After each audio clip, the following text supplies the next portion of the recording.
Gerenciamento eficiente do consultório. Já parou para pensar que gerenciar um consultório não é uma coisa fácil e que muita gente tem dificuldade com isso? Eu passei por isso e eu quero te ensinar o que eu aprendi para que você possa desenvolver o seu consultório de sucesso, para que você tenha sucesso no que você faz. Olá, eu sou Michele Branquinho, sou psicóloga, especialista em relacionamentos e sexualidade. Sou também proprietária da Clínica Espaço Absolute há 10 anos, atuando à frente de uma equipe multidisciplinar com mais de 44 profissionais. E hoje eu estou aqui para falar com você sobre uma coisa interessante. Quando a gente começa a atuar, nossos sonhos, nossas vontades vão acontecendo e essas vontades ali, né? Muitas vezes são frustradas. Nós vamos observando e sonhando e muitas vezes não acontece como a gente espera. Por quê? Por falta de entendimento. E tem uma coisa que a faculdade não nos ensina, é gerenciar o nosso consultório. Infelizmente, nós não temos dentro da faculdade de psicologia uma matéria que nos mostre isso. E se você quiser aprender mais sobre essa temática, sobre gestão de carreira, gestão de consultório, a parte administrativa, financeira e todo esse processo técnico, né, para atuação com o seu paciente, se inscreve aqui no meu canal para que você possa conhecer um pouco mais e receber toda semana o meu material. E também não esquece de ativar as notificações. E aproveita e curte esse vídeo também, ok? Se você tiver dúvidas, pode deixar aqui também nos comentários que eu te respondo. E caso você queira acompanhar mais do meu material, vai também para as outras redes sociais. Você me encontra como Michele Branquinho, sim, em qualquer rede social. Bom, vamos falar um pouquinho sobre essa gestão desse consultório, que não é uma coisa fácil, né, gente? E antes de começar esse vídeo, eu estava conversando com uma psicóloga que tem 20 anos de formada. E essa psicóloga vai começar a trabalhar com a gente aqui na minha clínica. E nós estávamos conversando sobre um momento muito interessante. Em 2015, ela, na verdade, fez um concurso em 2006. E em 2015, ela foi nomeada para esse concurso. Na verdade, foi um concurso que aconteceu aqui em Goiás e teve várias coisas. Aí teve uma ação judicial que, mesmo o concurso tendo prescrevido o tempo, né, de nomear os seus candidatos que foram aprovados, ela foi nomeada judicialmente. E aí ficou aquela questão, né? Eu vou ou não vou? Poxa, mas é um concurso. E agora, na estabilidade? E sabe por que eu tô contando essa história pra vocês? Porque antes de começar esse vídeo eu fiquei pensando nas escolhas que eu fiz na minha carreira e como isso deveria afetar, né, a cada um de nós. E foi muito interessante essa conversa com ela, porque o mesmo concurso que ela fez eu fiz e eu também fui aprovada. E fui nomeada da mesma forma que ela em 2015 e eu tinha uma escolha para fazer. E como ao longo do tempo eu fui passando pelas situações, fui vivendo muitas coisas e fui colocada no consultório de uma forma onde eu não tinha escolha, né? Assim, aconteceu muito naturalmente isso para mim, porque eu sofri um acidente em 2012 e nesse acidente eu precisei me afastar por um trabalho e foi assim que eu comecei na clínica. Então isso foi acontecendo. E aí em 2015, no mesmo momento em que ela tinha a escolha que eu também tinha, eu optei por continuar no consultório que eu já estava. Por quê? Naquele momento, eu já ganhava, em média, 5 vezes mais do que o concurso me pagaria. Ela tinha uma primeira formação em filosofia, era professora e ficou nessa dúvida. E aí ela ouviu as pessoas em volta. Concurso, estabilidade, nomeação. Eu estou com uma carreira garantida para o resto da vida, só que não era na área da psicologia, era como técnico administrativo, nível médio. Mas ela entrou no concurso. E aí hoje, ela veio aqui, nós estávamos conversando sobre isso, sobre essa frustração. Ela se especializou em neuropsicologia, é uma terapeuta já há algum tempo e vive assim, no período livre que ela tem, pega o consultório emprestado de um colega, aluga a hora no consultório do outro e fica tentando e nunca consegue manter uma carteira de clientes porque ela não tem um consultório fixo. E hoje a decisão dela de vir aqui conversar comigo foi isso, eu quero ter um consultório e ela vai pedir uma licença por interesses pessoais, né, no concurso para fazer isso. E nós estávamos conversando sobre essa frustração do que é ter um consultório e não conseguir gerir esse consultório a ponto dele te dar retorno financeiro.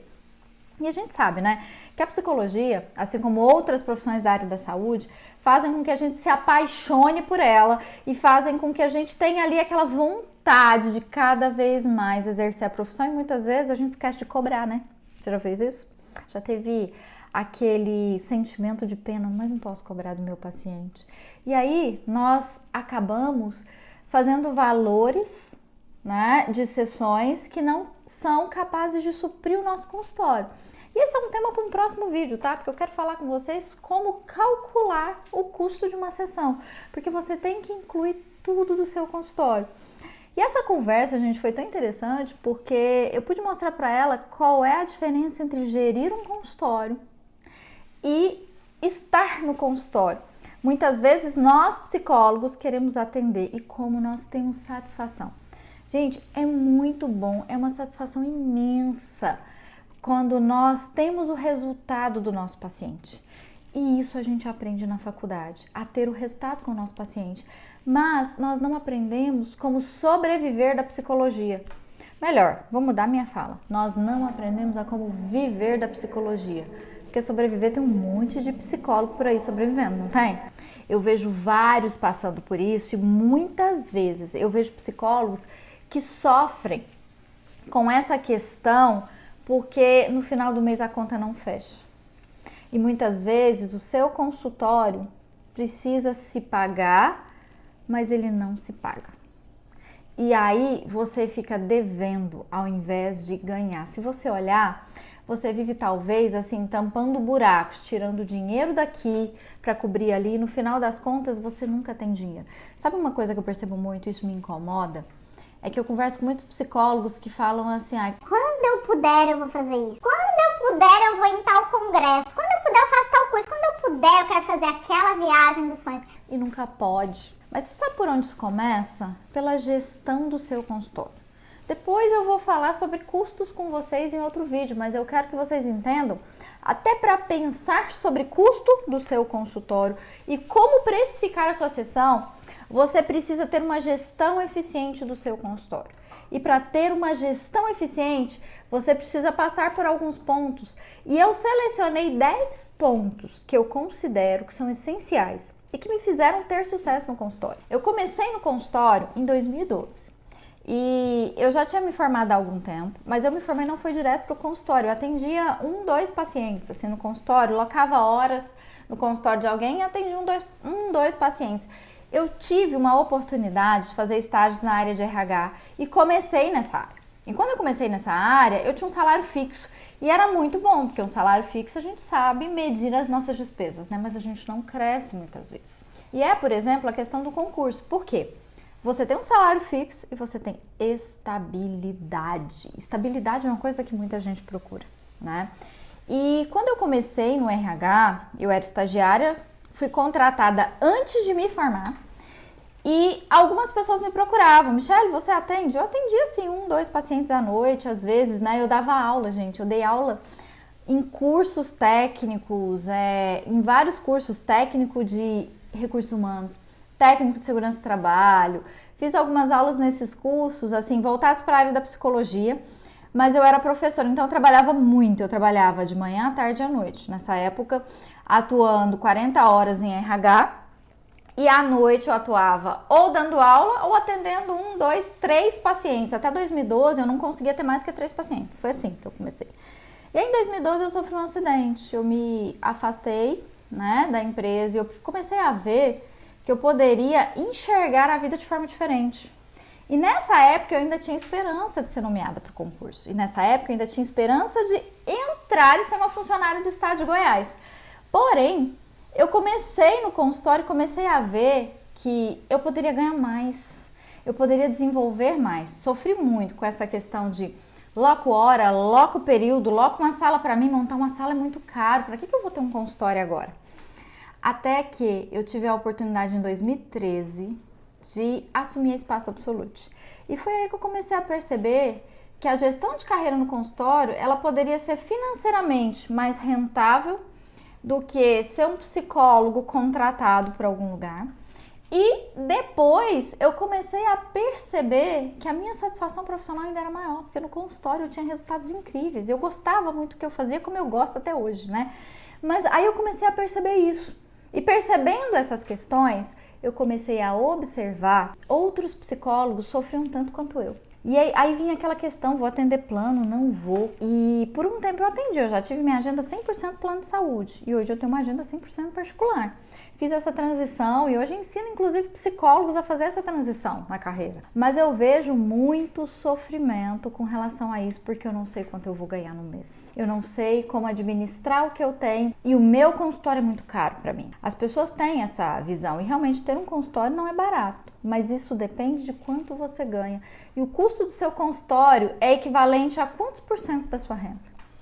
Eu já fiz cálculos com profissionais que o custo do consultório dele chegou a 117% do valor da renda, ou seja, 17% a mais do que o que ele ganhava. Então ele sempre vivia devendo. Você tem noção disso? E aí ele tinha 2, 3 empregos para poder conseguir manter um consultório que ele tirava de outras rendas para manter. O consultório não. E aí vem aquela pergunta, né? Por que tem pessoas saindo da faculdade agora e já estão conseguindo ter uma carreira sólida na psicologia clínica e outros não? Por que alguns profissionais conseguem fazer essa transição da psicologia hospitalar ou às vezes até no RH ou de outras coisas para dentro da clínica e ter sucesso e outros não? E uma pergunta também que nunca cala, né? Por que alguns profissionais têm 20, 30 anos de profissão e continuam atendendo plano?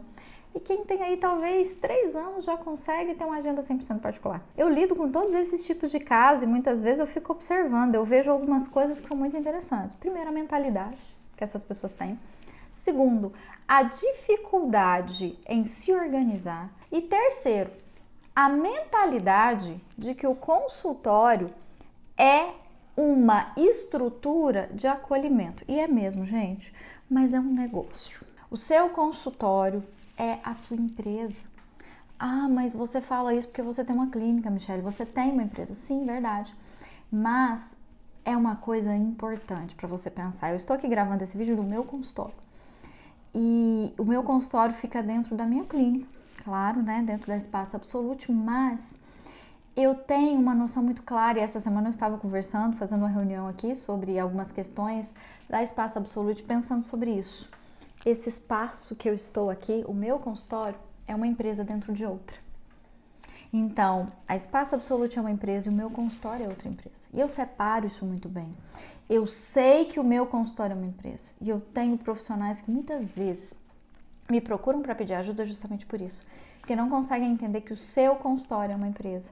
E a falta de entendimento de que o seu consultório é uma empresa afeta diretamente a sua relação com o sucesso, a sua relação profissional com o seu paciente e tudo mais, né? Gente, é tão forte isso que eu trabalho com dependência emocional. Não sei se já contei isso pra vocês, mas dependência emocional é uma das demandas de consultório muito alta que eu tenho. Sabe uma dependência emocional que eu tenho trabalhado? A dependência emocional do profissional com o paciente.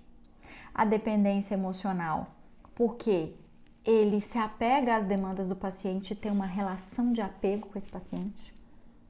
A dependência, porque ele não pode dar alta para um paciente, porque se aquele paciente for embora, ele vai perder dinheiro.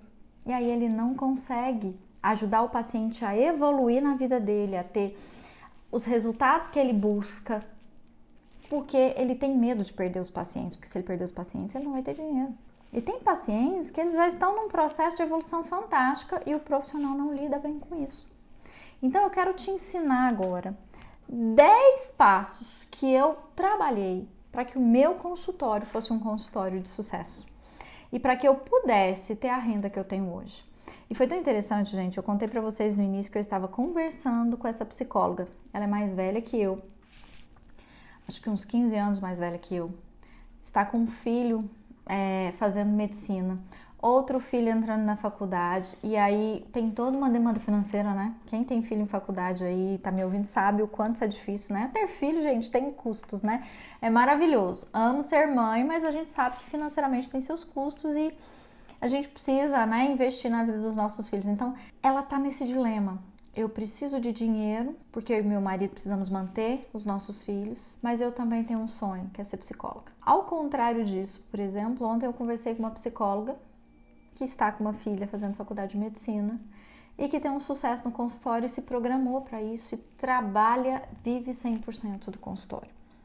E isso, gente, é muito forte, é muito interessante de pensar. Por que uns conseguem e outros não? Essa é a diferença, nós temos que aprender a trabalhar isso. E eu fiquei pensando, né, quando eu conversava com ela, quanto eu ganho hoje e quanto ela ganha como concursada, e pensando, poxa vida, hoje eu ganho 10 vezes mais do que eu ganharia se eu estivesse nesse concurso. Não é interessante? Foi uma conversa de muito aprendizado. E eu gosto de brincar que eu coleciono histórias, né? Todas as vezes que as pessoas me contam histórias, eu gravo isso, eu pego aquilo pra mim e olho o que eu estou aprendendo com isso. E me deu uma vontade muito grande de ajudar essa mulher, porque eu vejo que ela tem potencial. Ela é uma psicóloga fantástica, uma mulher excelente e tem muita vontade de trabalhar. Eu vejo que ela vai atingir o que eu atingi em menos tempo que eu. Por quê? Ela pode aprender com os meus erros, ela pode aprender com o que eu fiz e não deu certo e com o que eu fiz e deu certo. Então essa é a diferença e nós temos que estar focado nisso. E o primeiro passo que eu vejo é você aprender a ter organização e planejamento. Como é o seu potencial de organização? Organização, gente, é princípio de saúde mental. Se você não sabe disso, psicólogo, tem algo errado aí, né? Vamos entender isso. Organização é princípio de saúde mental e nós precisamos estar prontos para isso. Essa organização, ela vem, gente, da nossa mente, da nossa saúde. Você é organizado na sua vida? Você tem organização com as coisas que você faz? Você planeja o que você quer fazer? Isso é muito importante. Organização passa pelo seu self. Que tipo de atendimento eu quero ter? Quais são as personas que eu tenho no meu público que eu vou atender? Segunda coisa, você sabe definir os horários que você vai colocar disponível para o seu trabalho? Depois, planeje isso. Tenha um planejamento correto.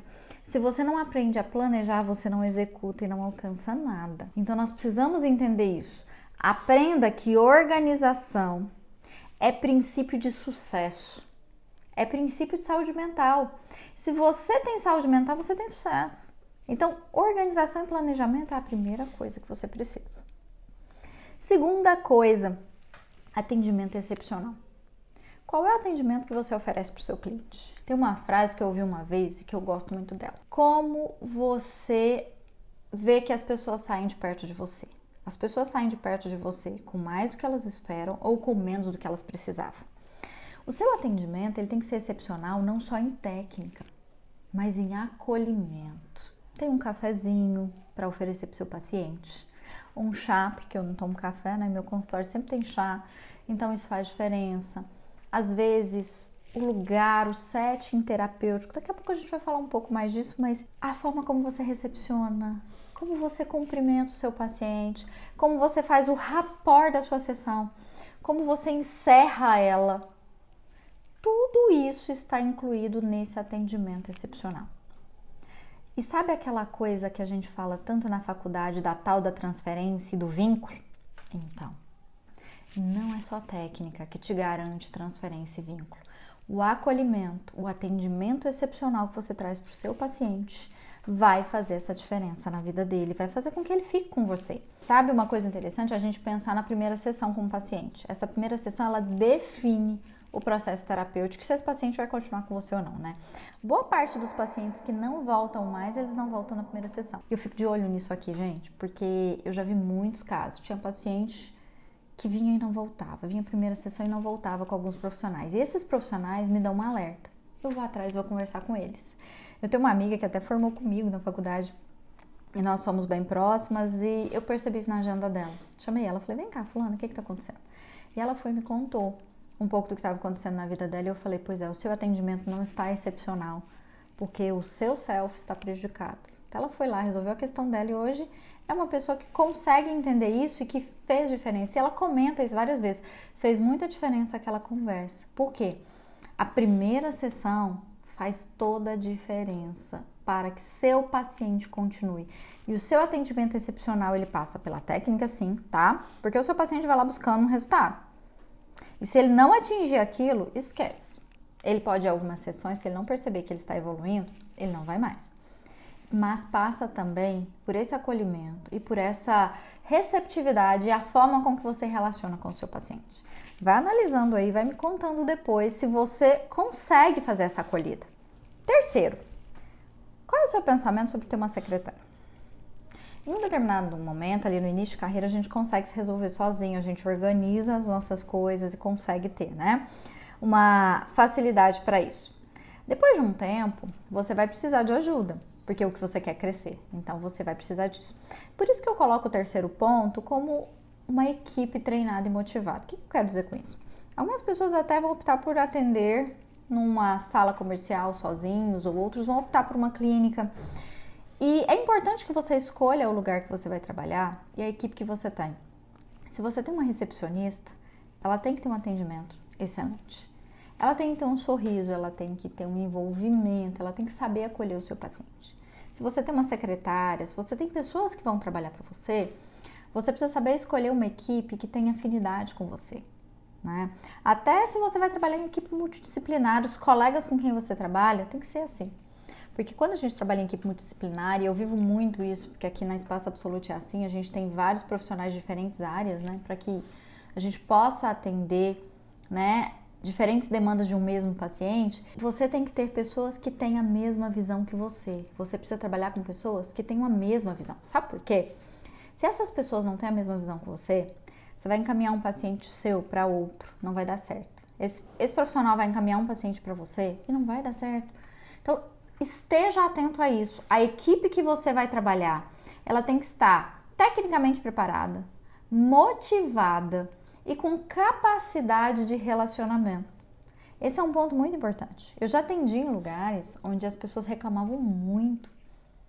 Na época que eu atendia, que eu locava consultório, eu tive muita dificuldade com isso, porque às vezes o meu paciente, ele não se encaixava com aquela equipe, isso era um problema. E a gente começa a ter ali uma dificuldade nisso. Quarto ponto, tecnologia e sistemas eficientes. Escolha as técnicas que você quer trabalhar. Tem muitos profissionais que usam softwares, que usam equipamentos, por exemplo, eu trabalho com MDR.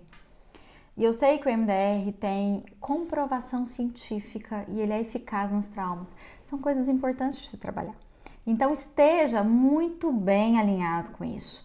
Observe tudo que você escolhe, observe tudo que você vai fazer. Se você vai atender online, por exemplo, escolha a plataforma correta. Custo-benefício da plataforma. A plataforma que atende sem ter prejuízo. Já imaginou você atendendo um paciente no meio da sessão? A tecnologia trava. Como isso é difícil, né, gente? A gente precisa aprender a acolher isso. Um outro ponto é você saber ter uma comunicação clara. Muitos pacientes não voltam porque você não comunica. Muitos pacientes não te procuram porque você não comunica de forma clara. Seja claro nos seus objetivos, seja claro no que você faz, seja claro com valores e a forma de trabalho. Tenha contrato terapêutico, tenha regras e comunique isso da melhor forma. Outro ponto importante, o sexto ponto, é a gestão financeira sólida. Ai, gente, esse aqui é um ponto muito sério. Eu vejo a maioria das pessoas desistirem do consultório porque essa gestão financeira não acontece de forma correta. E esse paciente tem um gargalo enorme de questões para resolver, mas você não consegue relacionar com ele a ponto de cobrar o valor certo. E você não consegue administrar o seu consultório da forma correta e aí você desiste. O paciente até gostava do seu trabalho, tinha uma relação boa com você, estava evoluindo e no meio do processo você desiste porque você não tem uma gestão financeira. Já pensou nisso? Saber administrar o nosso consultório financeiramente é muito importante. Eu diria que é um dos pontos mais importantes. Eu coloquei ele como sexto ponto aqui, mas eu diria que é uma das coisas essenciais.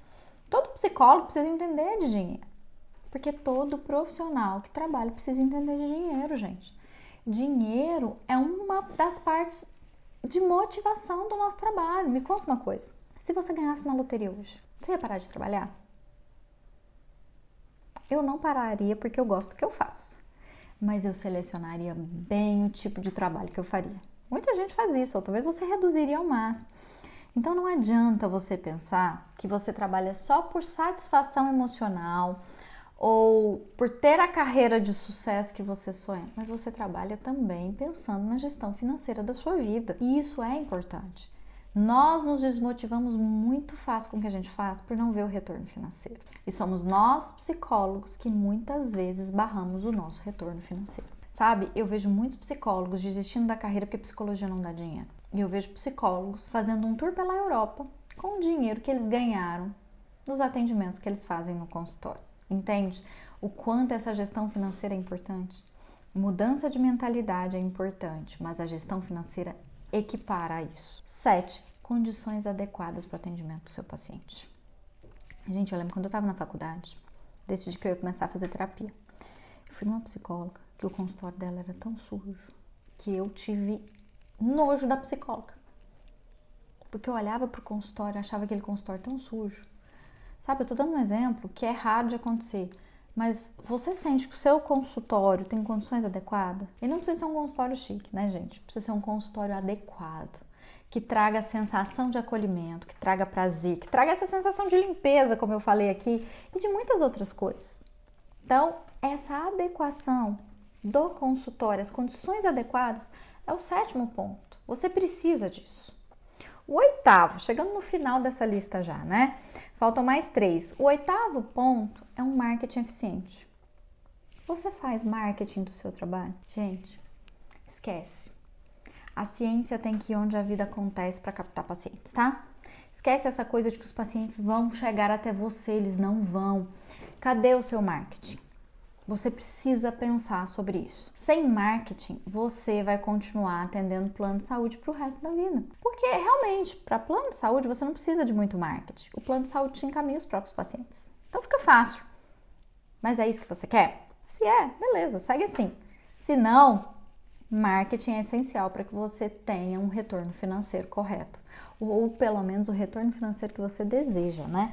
Se a gente não faz isso, sabe o que acontece? Você também vai ser um frustrado profissionalmente, porque você não ganha quanto você gostaria. 9º ponto, aprendizado contínuo. Quanto você investe na sua carreira? Eu falo quanto em dinheiro? Sim, mas quanto em tempo? E quanto em conhecimento? Psicólogo, gente, estuda muito. É uma das profissões que mais estuda. Psicólogo que não gosta de ler, gente, não faz sentido. Uma vez uma psicóloga falou isso pra mim, não gosto muito de ler. Eu falei, eita, não vai dar certo. Não tem como você alcançar resultado sem aprendizado contínuo.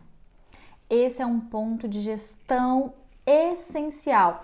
E eu incluo, inclusive, na minha gestão financeira do consultório, uma verba mensal que eu coloco ali, eu tiro um valor por mês. Mesmo que aquele mês eu não tenha algum curso específico, um congresso ou um livro que eu quero comprar, eu separo aquele dinheiro e vou juntando, porque eu tenho, sim, uma parte para investir na minha formação e no meu aprendizado. E para fechar essa lista, o cuidado com o bem-estar pessoal. Sabe, eu falei já aqui para vocês sobre o self do terapeuta, né?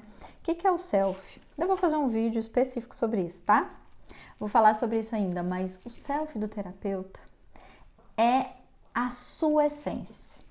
O self significa eu, né? Self significa o seu estado. Sabe por que isso é tão importante, gente? Porque se você não está bem, o seu paciente não fica bem. Eu vou te dar uma definição rapidinha para você entender o que eu quero dizer. Self envolve um conjunto de hábitos, premissas individuais adquiridas através da aprendizagem que acontece nas relações. Ou seja, em outras palavras, o que é o self? É as figuras significativas da sua vida pessoal e profissional. O que eu quero dizer com isso, gente? As características que um terapeuta tem fazem dele um bom terapeuta, ou um terapeuta meia boca, ou um terapeuta ruim. Então, invista em você. Cuidado pessoal é importante para que você esteja bem no consultório, é importante para que você separe o que é seu e o que é do paciente, não entre demais nas questões dele. Entre profissionalmente da forma correta, sabe? O que eu quero dizer com entrar demais nas questões do paciente? Você muitas vezes se envolve emocionalmente com os pacientes. E aí eu volto naquilo que eu falei antes sobre dependência emocional do terapeuta. Você se torna dependente do seu paciente, não funciona assim. Nós somos colecionadores de histórias. E realmente colecionamos muitas histórias e histórias maravilhosas. Porém, esse colecionar histórias depende muito do que você é capaz, depende muito do seu cuidado pessoal. Tem profissional, gente, que eu já vivi isso aqui, sabe? Que eu vi muitas pessoas fazerem isso. Eles ficam desmarcando sessão porque aquele paciente incomoda ele, que não consegue lidar. Ou porque o aprendizado contínuo dele tá fraco e ele não tá conseguindo ajudar aquele paciente a evoluir, ou porque aquela questão mexe tanto com ele que o paciente não vai evoluir e aí ele fica desmarcando. Então, é importante a gente pensar sobre isso e analisar se eu estou apto para fazer uma gestão eficiente do meu consultório. Pega tudo isso e começa a pensar e analisa. Se você quer entender um pouquinho mais, conhecer mais sobre essa gestão eficiente do consultório, me siga aqui no YouTube ou nas demais redes sociais. Vocês vão me encontrar com o nome Michele Branquinho Psi. Em todas elas eu estou disponibilizando conteúdo para terapeuta, para que você possa ter um consultório de sucesso, para que você possa desenvolver uma estrutura de sucesso. Espero que vocês tenham gostado desse vídeo. Ativem as notificações, porque em breve tem mais conteúdo. Tem conteúdo semanalmente aqui, tá bom? Até mais!